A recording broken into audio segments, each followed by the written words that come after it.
Thank you very much. Sir. I guess I'd like to start out with a comment right away here with our turnout. I think with issuing baseball Can you hold bats, that up closer to we his? could actually okay. resolve this in about 2 hours, and then we'd have a thing called fear. They don't seem to fear us anymore. It used to be the alcoholic. We could reason and deal with it, and then give you time to come and make a solution to it. Now these people are on so many drugs and everything else, you have to act on it right off the bat. Myself personally, I was basically assaulted 2 o'clock in the afternoon at my office, out in the front, and throwing boulders at the car. I had 911 on the line, and he's meanwhile throwing at the car and destroying my car. And the response was that we don't have any officers. And basically, my thing is, you had to put them all on administrative leave because of a shooting previously. Is there any way these guys, when you guys have a situation like that, is there any way that you guys can still keep the staff working, even though they're under administrative review, the who shot the gun or whatever?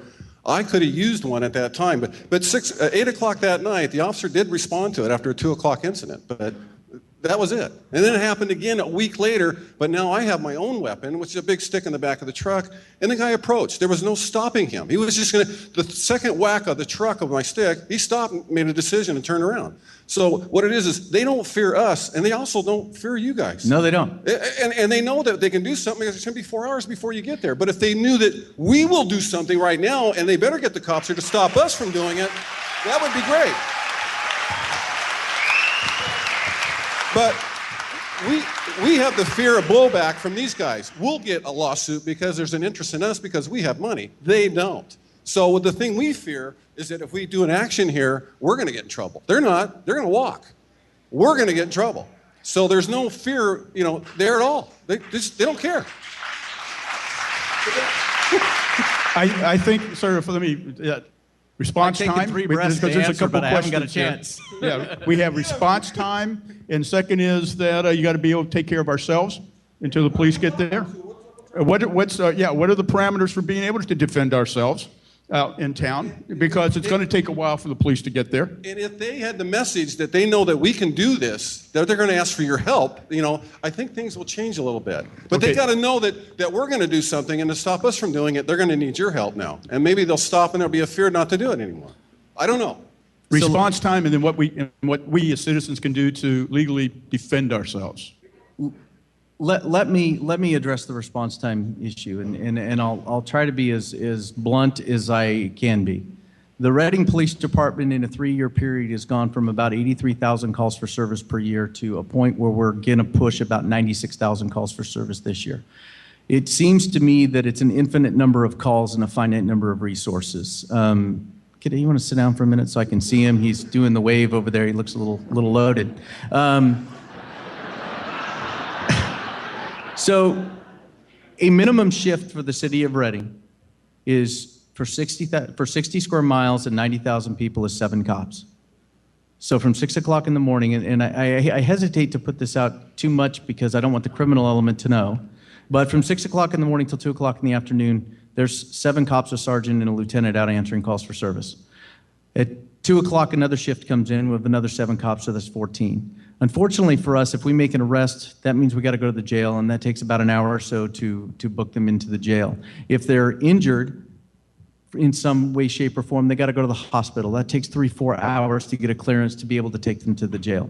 So you can chew up 7 bodies very, very quickly. About 60 to 70% of the time of our officers is spent taking reports on crimes that have already occurred.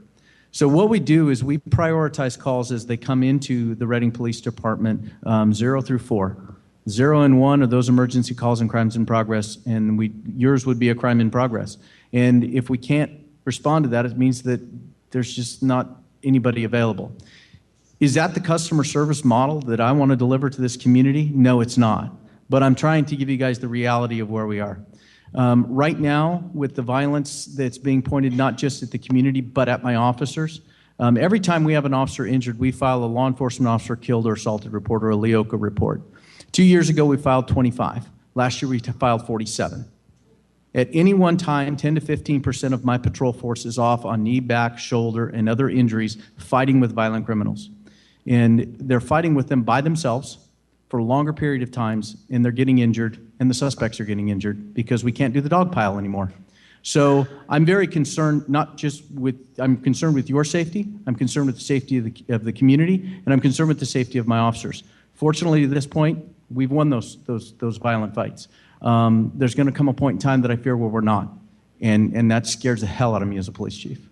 And so if you look at our violent crime rate, we had a huge spike from 2007 to about 2010. We have been coming steadily down from that. All of our homicides that we've had, other than one as of late, have been family members, committing homicides on family members. But we're starting to see an increase in robberies pointed at our business community, Dutch Brothers being one. We are able to rally investigations really quickly to get those people into custody. And those violent offenders, Tom holds on to, unless, of course, they make bail, which is mandatory in things other than homicide. But, just in the follow-up side, the Reading Police Department Investigations Division used to be 25 investigators. It's now 11. So if you guys want to know what happens with your burglary reports, there's 2 guys that follow them up for the entire city. So we're struggling, and I've been trying to make the best of it and be very honest with the community about what our response times are. And the big challenge for the city of Reading isn't just 90,000 people and 7 cops, it's 60 square miles. So if my only cop available is on Oasis Road, and now we have a big shopping center going in up there that I'm worried that I'm going to have enough cops to be able to police, and the call is on Bonneview, that's a long drive. So, when it comes to the response times and things like that, I'm sorry. I'm truly sorry as your police chief that I cannot respond better, but that's kind of the customer service model we're stuck with right now, and I'm not happy with it. Okay, thank you. Let me ask a question.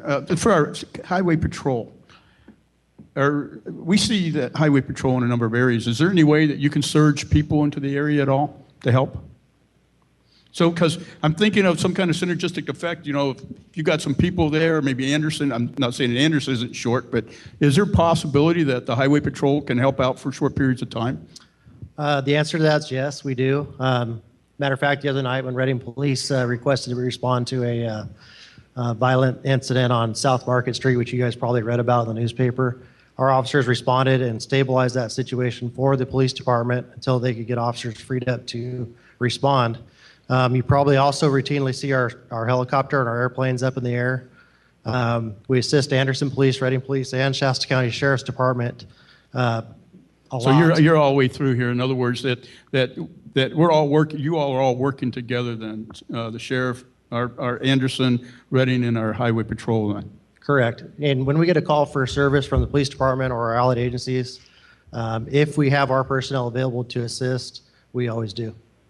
I can tell you as the Reading Police Chief, I don't own a helicopter. They're a little expensive.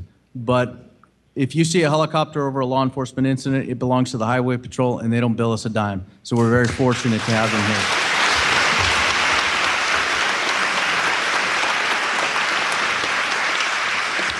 here. We are very fortunate that we all, as law enforcement, have a very good working relationship with each other. With the California Highway Patrol, we rely on them for backup services as well, and they rely on it for us because we cover a lot of the rural areas of Shasta County, whether they be on a freeway or Highway 299 up in Bernie or MacArthur or down in Cottonwood. And so we're there for them and they're there for us. The same goes for Anderson Police Department. They may only have 1 or 2 officers on duty at a time.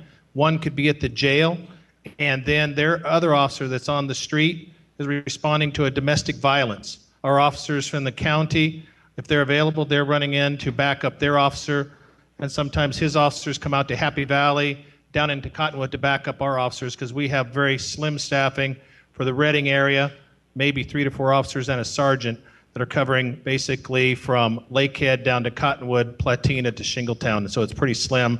And then Bernie has some other officers up there, and then the city of Shasta Lake is a contract city, but just for the unincorporated area, we're spread thin. So we all rely on each other, and we're there to back up each other. So thanks to the Highway Patrol and all the other law enforcement agencies, Reading and Anderson as well. I think we're all glad to hear that. Yes. We have right here. Well, okay, the second question was? What are the ramifications for us defending ourselves? Attorney? District Attorney, Lawyer? Lawyer? Josh? No, I appreciate that. I don't think there's enough time to answer that question here tonight. But essentially, you know, we can't have vigilantism. We just can't have vigilantes out there doing that. But, you know, the law protects you. You can certainly use self-defense, but you have to be reasonable in the use of force, reasonable in your determination of the threat. Certainly, these are areas where you should be allowed to protect yourself if you get into a situation where that's deemed necessary. But the bottom line is you should try to avoid the interaction, the violent interaction with criminals, contact law enforcement, let them do their job. You know, that way you live another day, you know, and you don't have to get into a knockdown, drag-out fight. That's their job. So I think that without getting into a bunch of legal advice here tonight, I think the best thing to do is certainly if you're in a position where self-defense is authorized, use it. Be reasonable in your use of force, but when you can, let law enforcement do their job. The answer is for self-defense and use a reasonable amount of force, but try to avoid it so that as long as you're protecting yourself and your, I guess you say your family, not necessarily possessions. And the Right, chief not said it possessions. earlier when you're talking about the cell phones, is again, it's situational awareness. Look up, look around. You're going to the ATM. Maybe it's 9 o'clock or 10 o'clock at night. What's around there? Who's in a car? Is there a dumpster nearby? Maybe you don't want to go there if there's not unless somebody else with you. Where you park your car in a parking lot. Is it under a light? What's around there when you're coming up to it? All of that helps. But then if you're in fear of your safety, you can take reasonable measures. It depends if it becomes an assault or if you feel that you're in fear of your life. There's all different levels. You can carry pepper spray. You can have a taser for less lethal means. And if you choose, you can also carry a concealed weapon if you're properly trained and have a concealed weapons permit. Okay, thank you. Did that answer your question?